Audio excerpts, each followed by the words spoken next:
сая бол Одиссей гэх кино үзчихэд шууд гарч ирээд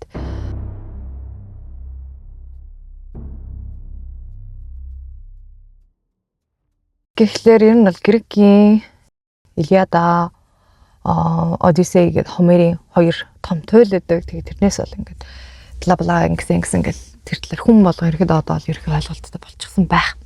Гэхдээ номтой нь ингээд харьцуулаад номыг уншсан хүний хувьд бол бас хэлэх хэд хэдэн зүйл байгаад байна. Ингээд киног нь одоо энэ дээр бол спойлер орж ирнэ. Киног нь анх үзэхэд та нар Зиндаягийн тоглосон Атена гэдэг дүрийг нэлээд гайхаж магадгүй.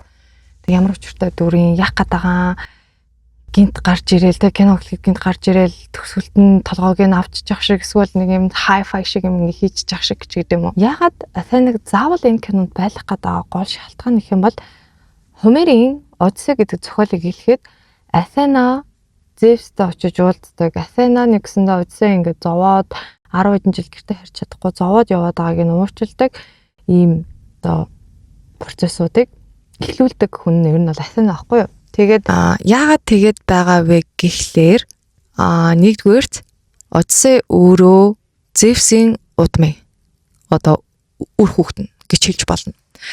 Аавын талаасаа ярих юм бол Зевс бол Одиссейн өвгийнх нь аав нь. Тэгэхээр үхэн зөв нь. Ээжийнхэн талаас Одиссейг ярих юм бол ээжийнхэн талын аав тэгээд тэрний өвөө нь болохоор Хермес бол явцдаг. Худалдаа 8-ны бурхан те маш сэргэлэн, залтай, ухаалаг. Тэгээд Хермес ч өөрөө Зевсийн хүүхэд байхгүй юу? Тэгэхээр ер нь бол нэг цус солилцсон, нэг заваарсан юм болох гээд байгаа. Гэхдээ Атена тэгэхээр Атена ч бас Зевсийн охин штэ. Тэгэхээр ер нь бол нэг өвөөнөрийнх нь их чинь ч гэдэм үү те. Одоо Хермес болоод тэр Зевсээс гарсан аавын талынх нь өвөө нь байгаа штэ. Одиссей тэднийх нь их чинь гэсэн үг байхгүй юу? Тэгэхээр ер нь бол нэг өвдөцөн хүүхдээ хараад өрөвдөд яваад байгааг энийг илэрл анх бүр Троийн дайн яагаад тэр нь гарах болсон тэрийг яг Грекийн митологи дээр юу гэж ütсэн бэ гэдгийг та нар тайлт ярьж өгье л да тий. Троийн дуулаас өмнөх түүх ингэж эхэлдэг. Троийн дуулын хамгийн гол баатруудын нэг болох Ахиллесийн аав ээж хоёр болох Плей, Тетис хоёрын хурим болж байлаа. Тэр хоёр тэгтээ хуримда хэрүүл маргаан үл ойлголцлын бурхан болох Эрисийг огт ураагүй. Энд нь уурсан Эрис тэр хоёрын хормыг буслуулахын тулд ер нь бол нэгэн бэлэг илгээдэг. Энэ бэлэг нь одоо алтан алим. Алтан алимн дээрх бичиг нь энэ хорвоогийн хамгийн төгс одоо гоо үзэсгэлэнтэд нь зориулв гэсэн юм бичээс байгаа. Тэгэд энэ алтан алимны төлөө Хера, Афродита, Атена гурав өрсөлдөхөр болдог. Бусад бурхад тэг хинт саналаа өгөх мэдэхгүй хин нэгэнд нь саналаа өглөө гэхэд буцаад нөө бурхтын уур хилэн гэдэг зүйлс айжсэн учраас чивчимэг байсан. Энэ үед Зевс болохоор нэг гарц олсон нь энгийн хүний хүүхэд яваад авдэрэ гэж Хермест тушаадаг. Ингээд Хермесийн тэр үед авчирсан хүүхэд нь Троийн Парис хонтож Парис хаан хүү байдаг. Тэгэд хэрвээ өөрсдөө сонгох юм бол ийм зүйл өгнө гэж гурван бурхад ам гардаг. Хэрэг саналаа өгөх юм бол нэг биш нэлээд хэдэн улсыг захирах эрх мэдэл хүч чадлыг олж аавна. Атенаг сонгох юм бол ямар ч тулаан дайн байлдаанд ялагдахгүй маш чадварлаг мундаг жанжин болно. Харин Афродитаг сонгох юм бол энэ дэлхий дээр хамгийн үзэсгэлэнтэй бүсгүйг эхнэрээ олгож авна гэдэг. Тэр эмэгтэй нь Спартагийн Хелен болж таарж байгаа. За ингээд манай Парис тэр алтан алимыг Афродитад өгсөн. Тэгэд энэ сонголтынхаа үндсэн дээрээс Троийн дайны эхлэлийг нь үндсэн суурийг нь тавьж байгаа. Гэхдээ Зевс Троийн дайныг эхнээс өгдөөхийн тулд албаар Хермест хэлээд Парис хонтожийг авчруулсан гэдэг. Тэгэхээр Зевс угаасаа тэр алим одоо алтан алим ирэх ёстой байсан тэр сонголтыг хүртэл ер нь бол зохион байгуулсан гэж бас үздэг. Тэгэд энэ дайм болохоор шууд эхэлсэн гэж байгаа ч гэсэн энэний дараа Ахиллес төрн Ахиллес ном сум бариад зэвсэг бариад тулдах хэмжээнд очих ёстой. Тухайн үед ер нь дэлхийн одоо хүн ам тэ юугаа хүн амаа дийлхэ боллоо. Тэгээд ялангуяа бурхтын одоо хагас цустай бурхны хүүхдүүд маш олон болчихсон байгаа учраас энэ олон хүүхдүүдийг нэг дайнаар цэгцлэх арга байна гэд Зевс ер нь бол өөрийнхөө хүүхдүүдийг өөрөө ингээд устгая. Тэгээд бурхны хагас цустай хүүхдүүдийг ер нь бол устгах хэрэгтэй байна Тэгвэл эднэр бас ингээ улам хүчтэй болоод байна. Тэг хүчтэй болохын хэрээр буцаад бурхтуудаас аюул учруулах юм байна гэд. Тэгээд Зевс болоод дээрээс нь тэр бурхтууд Хера, Афродита, Аthena ч юм уу тэр бурхтууд хагас цустай бурхны хүүхдүүдийг хооронд нь алалцуулж энэ дайнаас хэнийгч амьд үлдэх зорилготой байгаагүй. Одисей ч гэсэн үнэндээ бол одоо Зевсийн төлгөөр үхэх ёстой байсан байхгүй юу? Гэтэл Athena охин нь гуйсаар агаад тэгээд ингээ 10 жил 20 жил ингээ бла бла бла гэж өмнөөс нь очиж гуйсаар агаад Одисейг өрөвдөөд тэгээд Athena нэгсэн гэрт нь авчруулах бас маш том одоо хүчин зүтгэл үзүүлсэн гол дөрүүдийн нэг. Тэгээд тэрийг нь кинон дээр гаргахтаа нөгөө зохиолын уншаагүй ч юм уу хальт мэддэг хүмүүст бол жоохон утгагүй нь юу гар мол вэ натгаад байгаа яагаад байгаа ийгээд байгаа ингээ тэрийг ойлгохгүй тийм процессыг өрнөд байгаамаа. Calypso дээр байхад нь Calypso 7 жил ингээ хорихт нь тэр үед Athena эргэлдэж чи ирээ санаачээ гэр орноо санаачээ гэртээ харагчээ тэгээд ааваргаа хүртэл энэ Одисейг энэ одоо Calypso чи явуулахгүй байна энэ тэр дандаа хүрэгдэг байсан хүн Athena өөрөө байхгүй юу. Тэгэхээр яг ингээ харангуут Одисей ч өөрөө ингээ айгу овжин залмих гаргаад тэр Троийн дайны модон морийг хийлгийг санааг гаргасан хүн шүү дээ. Тэгэнгүүт Тройчууд тэр үед дайны бурхан буюу Athena-г бас чүтдэг гэсэн. Тэгээ Athena-гийн сүмийг хүртэл ингээд нөгөө толгойг наасан гэдэг шиг сүм хөшөөнийх нь хүртэл толгой өнтрээ аваад тэгээ сүтгсэн юм хүмүүс байгаа байхгүй юу. Тэгэхээр их сонин. Athena ямар хүнд амар сайхан өгөөмөр сэтгэл гаргаад ямар хүнд айгу муухай сэтгэл гаргаад байдаг нь айгу ойлгомжгүй дүр. Миний бодлоор Athena одоо Медуза гэд өөрийнх нь хамгийн үзэсгэлэнт хамгийн сайхан өргөлчин байлаа гэхэд Медузаг шулам чөтгөр болгож хувирсан хүн Athena өөрөө. Яагаад гэвэл хүмүүс Медузаг маш үзэсгэлэнтэй юм нэхэр бурхтуудаас илүү гоё намирсан сайхан өстэй юм тэрэг магтаад эхлэнгүүт хүмүүс Медузагийн тэр бурханд өргөл хийж байгаа зан үйл хийж байгаа байдлыг нь харахын тулд Athena-гийн сүмдэр маш олон хүн ингээ бөөгнөрдөг байсанд Athena өөрөө хүртэл татаарсан учраас бас үедэнд Медуза хөтлөж хүчиндүүсэн байхад Athena уурлаад чи миний тахлын өргөг бузарлаа, даалтрыг бузарлаа гэд Медузаг шулмс чөтгөр болгоо хувирсан байдаг штэ. Тэгэхээр Athena бол үнэхэрийн Хомеринч тэр Овидинч тэр юун дээр бол маш ойлгомжгүй дүр. Би бол Athena-д нэг жоохон дуртай биш. За тэгэнгүүт манай Одисей чинь ингээд явж байгаа маа, далайн хаялалтай явж байгаа маа. За тэр Cyclops бол яхав те. Нэр нь бол нүдэн сохлуулаад тэгээ Poseidon угаасаа бас хагас цустай хүүхдүүдийнх нэг байсан. Тэгээ тийм болохоор хамгийн гол нь Одисей нүдэн сохолжоод эргэж явахдаа би Одисей шүү те. Би чамайг сохолсон юм аа өвье гэ өнгөрснөөс болоод ер нь бол тэр аялалд бас ингээ харагдах шалтгаанууд нэг болсон гэдэг.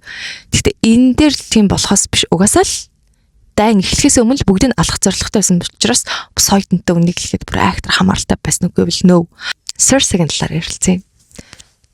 Ирчүүдийг эренгүүт нь янз янзын амтан болгон хувиргадаг. Тэгээд амтан болгож хувиргахдаа тухайн ирчүүдийн дотоод ертөнц бодол санаа нь ямархуу байна. Түүнийхээ дагуу энэ хүмүүс өөрсдөө хүссэн амтан руу болж хувирдаг гэдэг тийм. Ер нь бол хувиргах жишээдтэй. Дэрс нь poison хийдэг. Тэгээд шившлэг энэ бүгдийг хийдэг. Ер нь бол грекийн митологи дотор шулмын одоо хамгийн төгс жишээ болоо шулмын одоо ээж нарын нэг гэсэн үг. Тэгээд Cersei болохоор зөвхөн шулам гэхээс илүү нарны бурхан Helios-ийн охин байгаа. За ээж нь гэх юм бол Perse гэдэг нэг усны нэг төрлийн бас даг нь бурханлаг ийм одоо гэр бүлээс гаралтай байхгүй юу. Тэгээд Cersei болохоор ганцаархан ийм байгаагүй. Ethys гэдэг Colchis-ийн хаан Cersei болохоор ах нь байдаг. Colchis гэдэг улсын одоо эзэн хаан Ethys гэдэг хаан байгаа гэсэн үг. За тэр бас ерөнхийдөө бас хаад гэд нэлээд хүчтэй мундаг хүч чадалтай бурханд ордог. Нарны бурхны хүү учраас. Энэний дараа нь болохоор Pasiphae гэдэг их чинь байгаа. Pasiphae болохоор бас Крит төлөө нэг улсын хатан болж одоо хатна нөхгүй юу. Тэгэхээр ер нь бас Cersei-гээс бусд нь одоо ах эгч хоёр нь хоёлаа нэг нь эзэн хаан нэг нь одоо нэг улсын хатан гэсэн үг. Тэгээд эдний гэр бүл ер нь бол удам судраараа бүгдээрээ одоо шулмын зан үлийн за тэгээд ялангуяа нэг ургамал хийдэг тэгээд sorcerer хийдэг юм гэр бүл байсан байгаа байхгүй юу. Тэгээд Pasiphae-гийн хувьд гэх юм бол Критийн хаан Миносын хатан байсан. Тэгээд Минос гэх тэр хаан өөрийнхөө эзэн хаан байх ёстой одоо бүрийг ихтэй хүн гэдгээ батлахын тулд Посейдоноос гуйсан гинэ. Одоо надад далаагаас бух гаргаж өгөөч гэгээд тэгээд тэр бухыг Посейдон түүнд гаргаж өгсөн. Гэхдээ Посейдны тавьсан санал нь тэр бухаар буцаагаад өөрөөр нь өргөл өргөх ёстой байсан Посейдонд. Тэгсэн чинь нөгөө Минос гэдэг хаан маань тэр бухыг нь өргөл өргөхгүйгээр маш гоё үзэсгэлэнтэй, маш гоё төгс бух гарч ирсэн учраас тэр бухыг өөртөө авч хадгалаад оронд нь өөр бухаар Посейдонд өргөл өргөөд гаргасан байхгүй юу. Тэгсэн чинь Посейдон уурлаад Пасифик буюу эхнэрийг нь хараачдаг. Бухыг бодоод бүр ингээд тайван байж чадахгүй, унтаж чадахгүй, юм мэдэж чадахгүй тэгээ бүр ингээд хараал болцсон. Тэгэхээр ер нь бол тэр бухыг ингээд хүсэх, хайрлах те эхнэр чинь чамааг тэр чиний ингээд авч үлдсэн өргөлд өргөх хөстэй байсан тэр бухыг ингээд илүү хайрлаг гэд Посейдон хараацсан байгаа байхгүй юу. Бас л хараалч бурхан болох гэдэг юм. Пасифик бүр унтаж чадахгүйс учраас хиймэл ингээд модон бух хэлгүүлээд нэгсэнд өөрөө тэр хиймэл модон бухан дотроо ороод нөгөө бух ирж дээр нь хээлтээд тэгжээж одоо тэр хараал тайлагдсан гэж үздэг. Гэхдээ тэр хараалын үр дүнд юу гарсан бэ гэх юм бол Минотавр. Толгой нь болоод ивэртэй тэгсэн мөртлөө хүн биетэй. Тэр нь бол Пасифик тэр үүрээ алдартай байдаг. Минотаврын ээж нь гэдэг утгаараа. Тэгэнгүүт тэр Итес гэ Колксын хаан гэдэг байгаа штэ. Тэдний охин Медиа гэдэг нэг актер шулан байдгаа. Тэгэхээр Серсе бол удамдаа ганцаараа хүчтэй шулан биш. Яг ачир дээрээ Серсегаас илүү их зовж, илүү их шаналж, маш их зүйлийг зарлагт гаргаж бас энд тэнэг байж чадсан хүн бол Медиа. Медиа бол одоо яг ингээд түүхийн хальт ингээд дуртай л да тийм. Медиа бол нөгөө нэг алтан ноосны үлгэр гэдэг дээр гардаг хааны гүнж байдаг.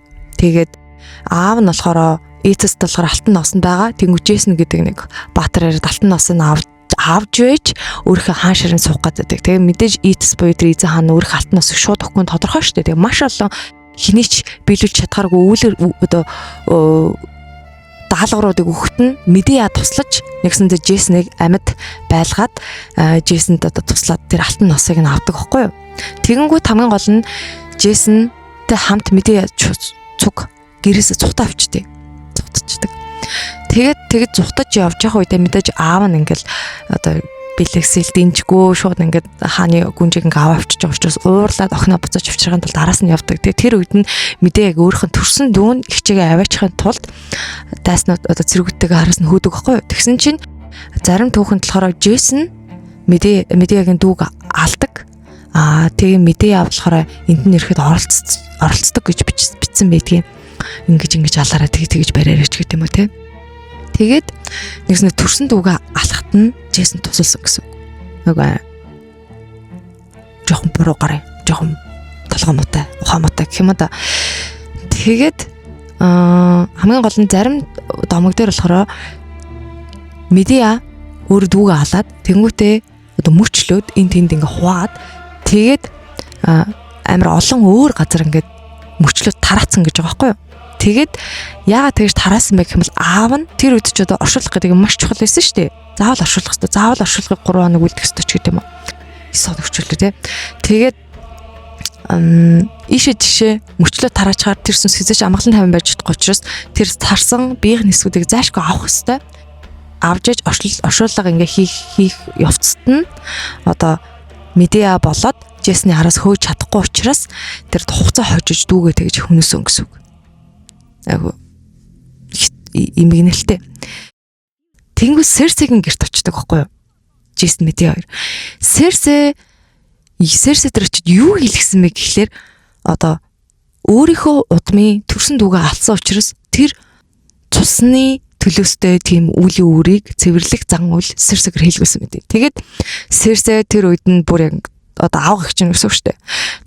Сэмэрхэн тэр зан уулыг хийж өчөөд тэгээд дахиж битгий ирээрээ ер нь бол тэг ийм бараг зан уул хийсэн гэж хийж өгсөн ш намайг хинчдэг хэлээрээ тэгээд ер нь бол тэр хоёрыг ингээд шууд хөөгд явуулсан мэт. Ер нь бол жоохон муу юм хийж одоо дүүдээ тусалсан гэх юм да яг авга гихчи үднэс нэг сайхан сэтгэл гаргаад. Ингээд түүх ихэлсэн одоо Джейсоныг алтан ноос авдар гэж хэрсэн Айкос гэд улс руу буцаад ирж байгаа. Эзэн хаан нь бол Пилос гэд Джейсонтэй эцэг нэгтэй их ондоотой ах нь бол Үжин угаасаа хаан ширээг нэжилсэн авчихсан байсан. Тэгээ Джейсонд чи алтан ноос авчирч чадах юм бол би чамд хаан ширээг чи өгөө гэжсэн боловч алтан ноос аваад ирэх үед нь бантаад тэгтээ Джейсонд бол хэзээ ч хаан ширээг нь өгөөгүй. Медианыг арга сэтдэг. Энэ Пелосгийн хааныг ер нь бол гэс цааш нь харуулчих. Тэгээ ямар арга сэтдэг вэ гэхлээр Пелос хааны охтуудыг нь харуулж агаад тогоон дотор хөгшин хуц хоныг хийгээд залуухан бяцхан хург болгоод гараад ирдэг байхгүй юу? Хург болгоод залуу болгоод.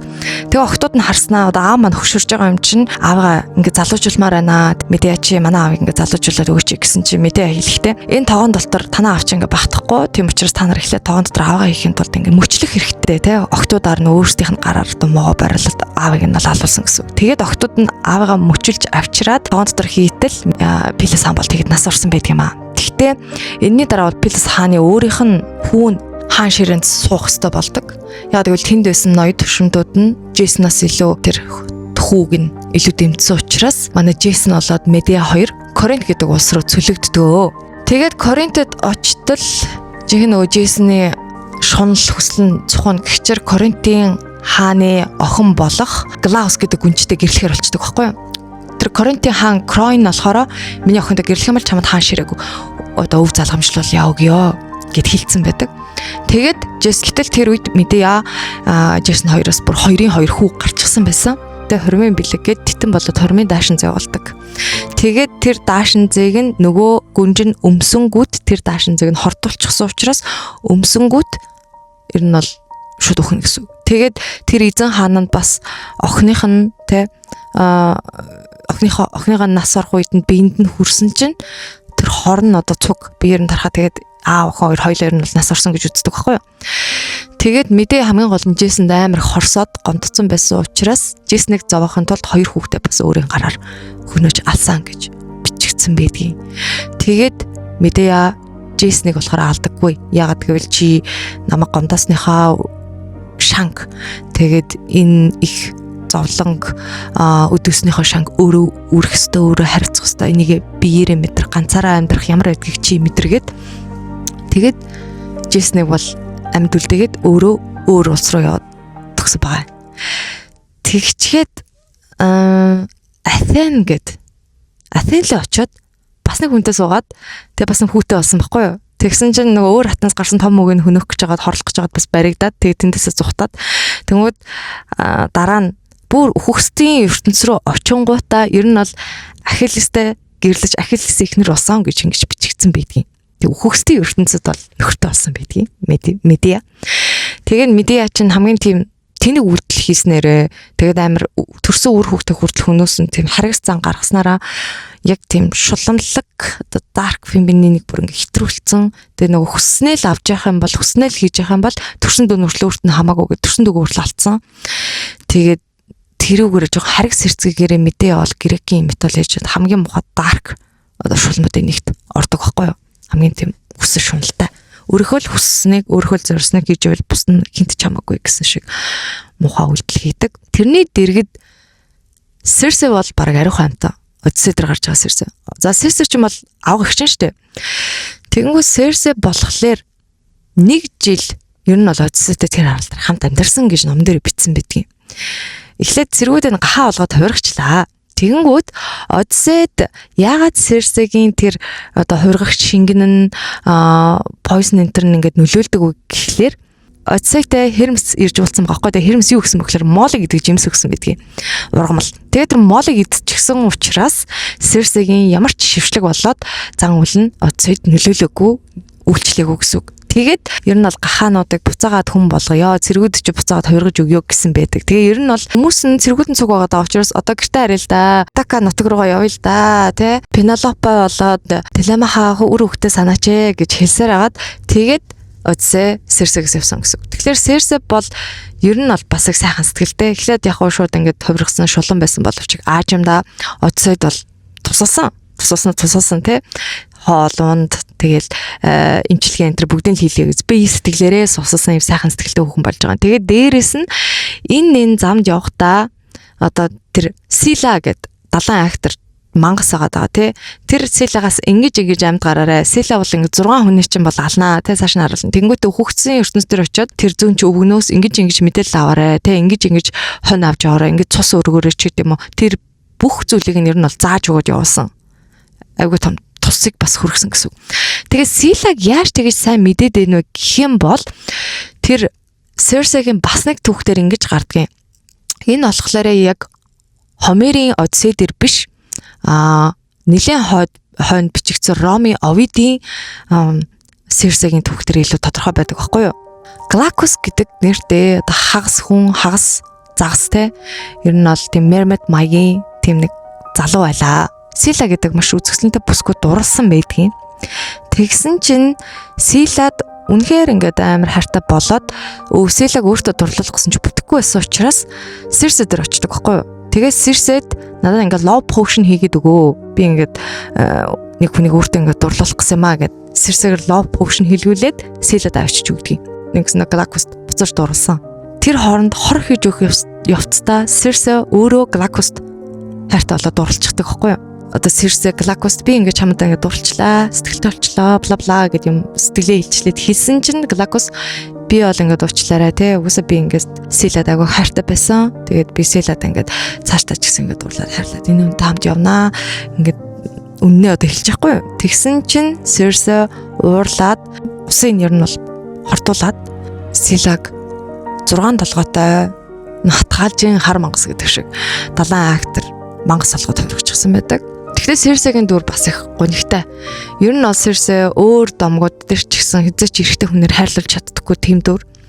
Тэгээд нэг бол хайрсан эрэгтэйгээ амтан болгоо хувирчдаг. Өөрийг нь хайрлаагүй төлөө.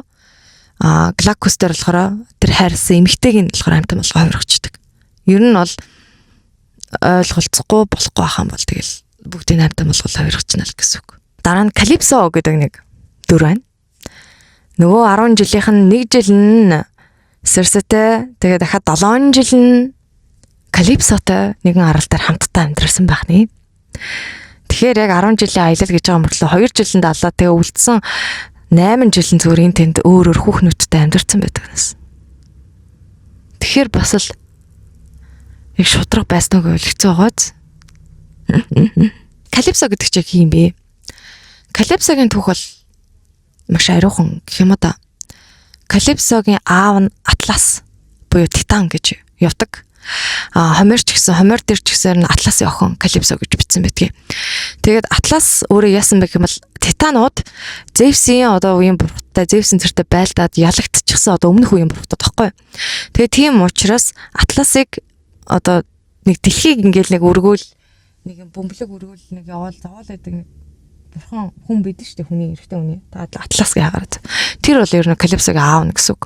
Тэгээд эцгийн нэг гэсэндээ Зевс тэгээд цүлчихсэн. ертөнцийг ингээд өргөжөөдөг ингээд цөллөгөнд байгаа гэсэн үг.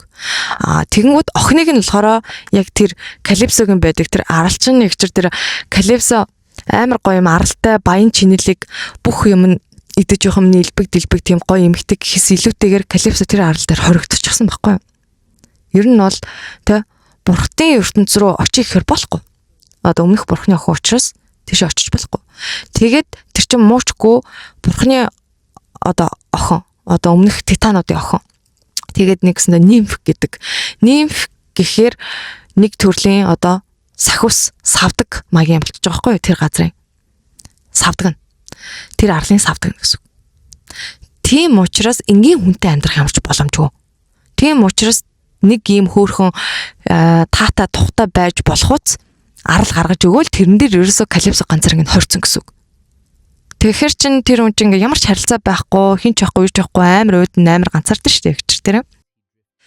Тэгээд Калипсог ингээ анханаас нь эхнээс нь ингээ номон дээр бичснээр кинон дээр байснаар харахаар ганцаархнаа мөртлөө маш гоё юм илбэг дэлбэг те өөрөө бүгдийг хийдэг.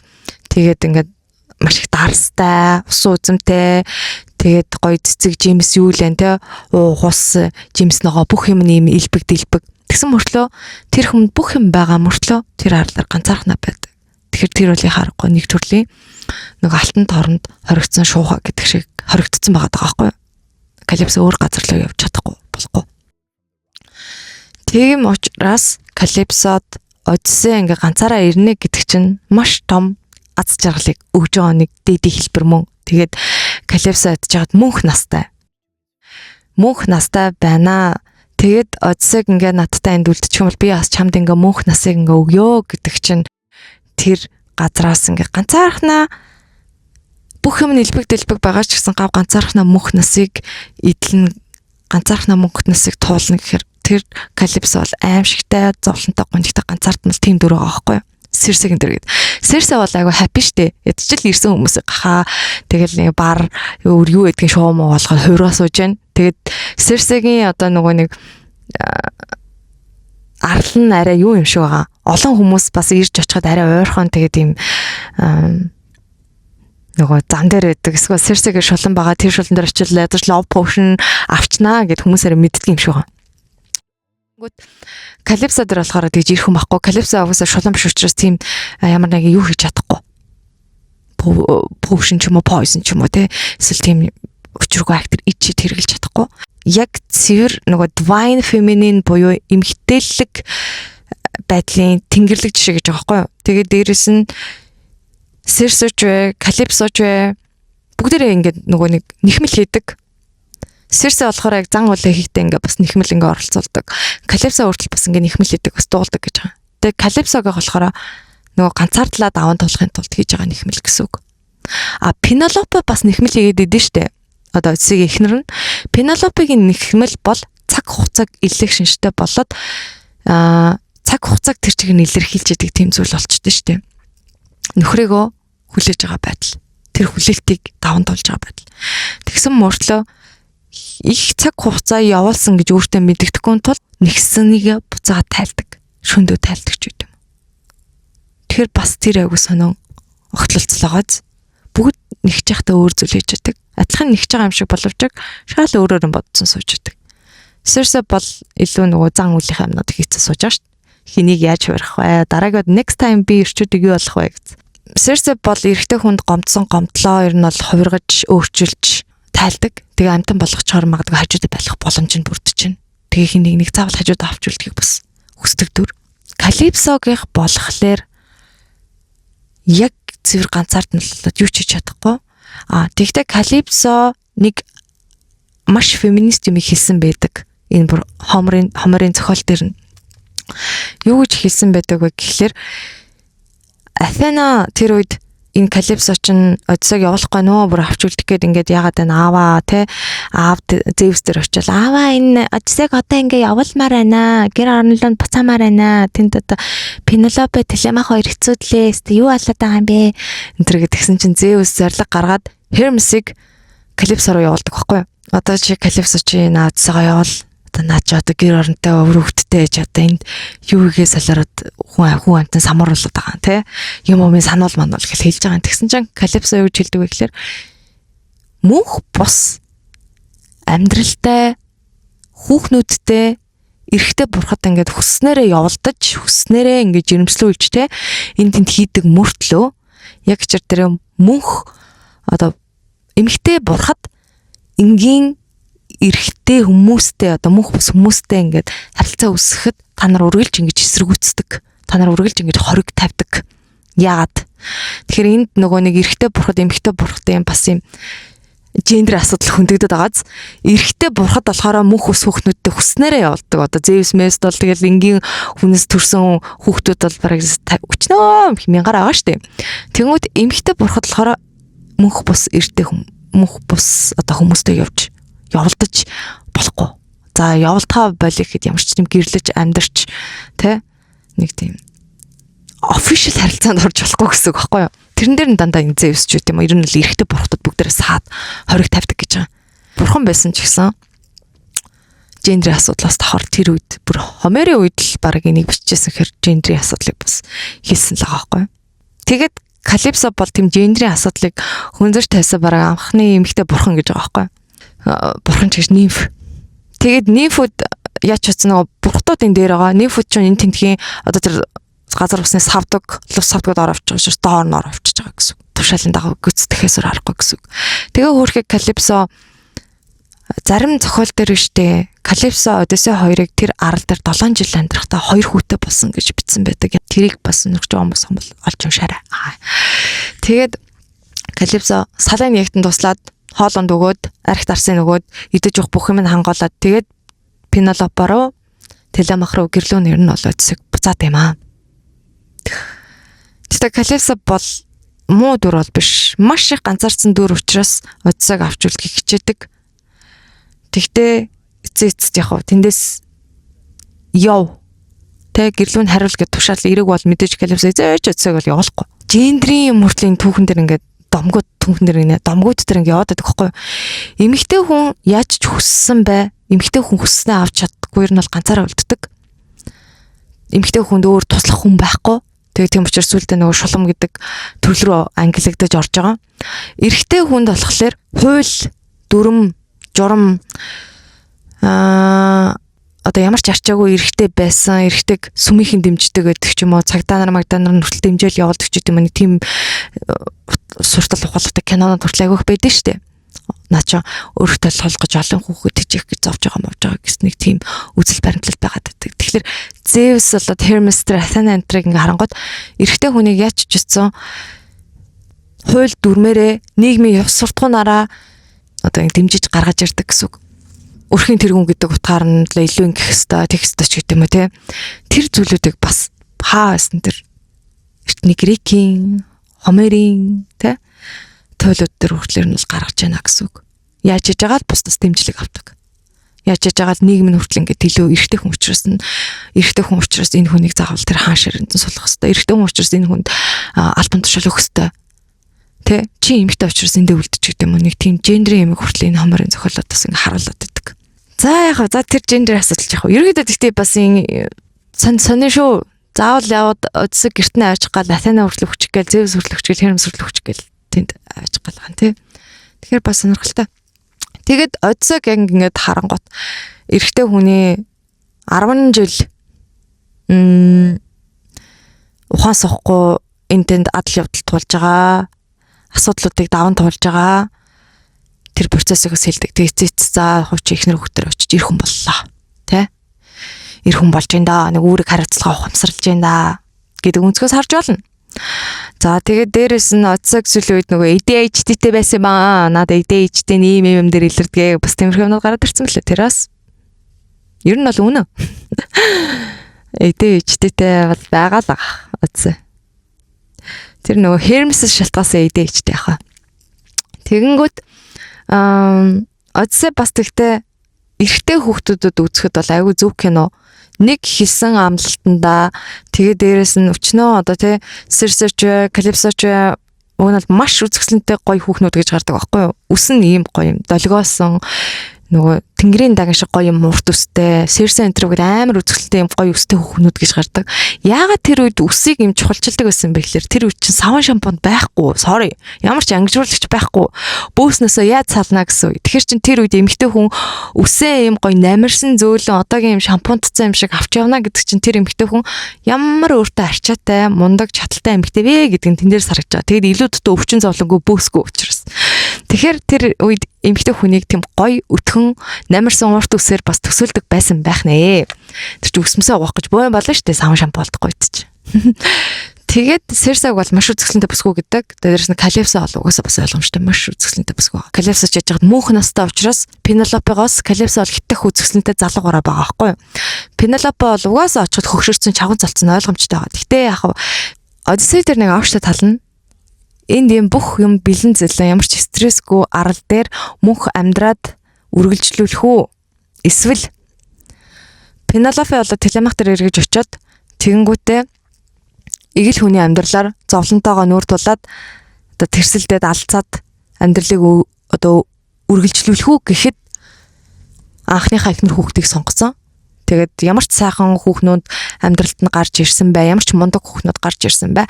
Анхны ихнэр хүүхд дээрээ эргэж очиж үүрэг хариуцлага ухамсарлаж өнгөрсөн 20 жилийн хугацаанд хийж чадаагүй зүйлүүдээ хийж байгаа тийм. Эр хүн нэг амлсан бол амлсандаа заавал хүрдэг гэдэг шиг яг нөө альфа эр хүний өнцгөөс харахад бас тийм сургамжтай. За домог байхгүй юу? Тэгэхээр Одиссеогоос бас сурч болох маш олон байгаа. Номноос нэлээд бас зарим зүйлүүд өөрчилсөн л лээ. Одоо шинэ номон дээр нөгөө манай Теламах те кинонд бол нэлээд доожоогүй, арчаагүй, амхаа тэм залуу болгож харуулсан байгаа байхгүй юу? Яг нь дүрийн контрастуудыг гаргах галт гисэн баг. Тэгээ номон дээр бол тийм байдаггүй.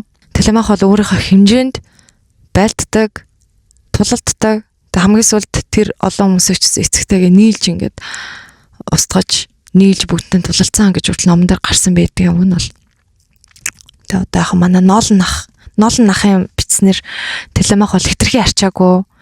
Найл ирэхэнтэй нэг хүүхчиг ээж нь өсгсөн гэсэн шиг арай нэг аим харч юм шиг тийм сонин өсгөө хөмөжүүлсэн байлээ гэхгүй.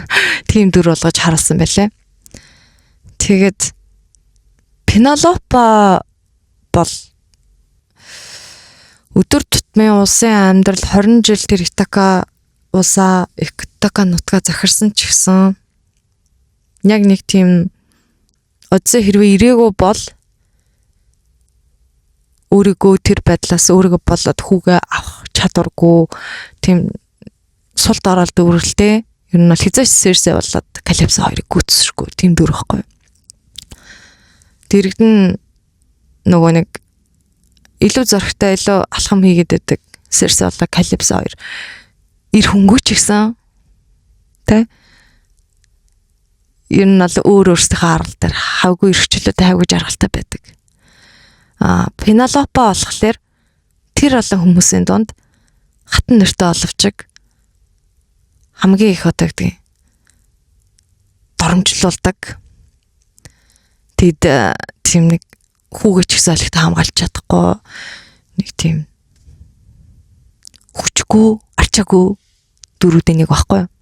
Тэрний оронд бараг Пенелопыг орон Серсейсэн бол бүгдийг гахаа олгоод тавирхсан байгаа дөө.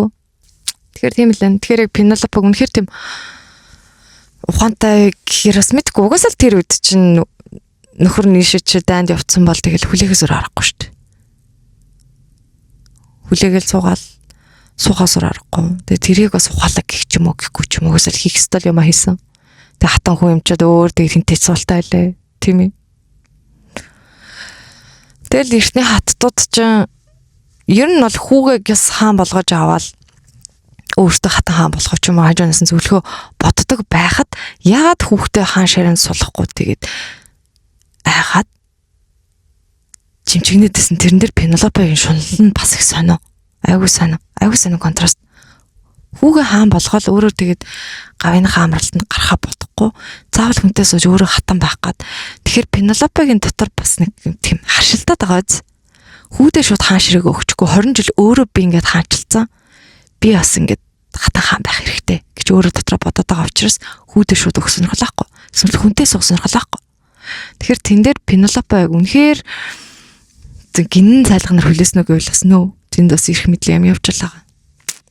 Би бол миний харах үнцэг бол тийм байна. Тэгээ харин Одиссей нэг ирж Телемахыг бараг хүүгээ хаан ширэнд сулгасан баг. Тэгэхээр Пенелопагийн дүрчтэй бас л яг тийм харагдаж байгаа шиг биш. Тийм л дүр болж таарах гээд байгаа юм л да. За тэгээд айгүй сонирм байгаас бид нэрээ ингээд Zeus, Hermes, Athena тэгэл нөгөө амар гоё бурхтууд гэж бодож байсан дөрүүд нь бүгд Poseidon ч юм уу те. Бурхтууд гэж бодож байсан дөрүүд нь үнэндээ дандаа хөгийн муха сонь юм хэлжсэн хүмүүсээ одоо бурхтууд байдаг. Гэтэл шулам гэж ад үзэгдээд байгаа боловч тэр шулмууд яг нэг амьдралын балансыг хадгалахын тулд буруу зүйл хийсэн хүмүүсийг хүртэл маш хатуугаар шийтгдэг тэр одоо гим нүглээ өөрүүлдэг тийм чухал дүрүүд байдаг байхгүй юу?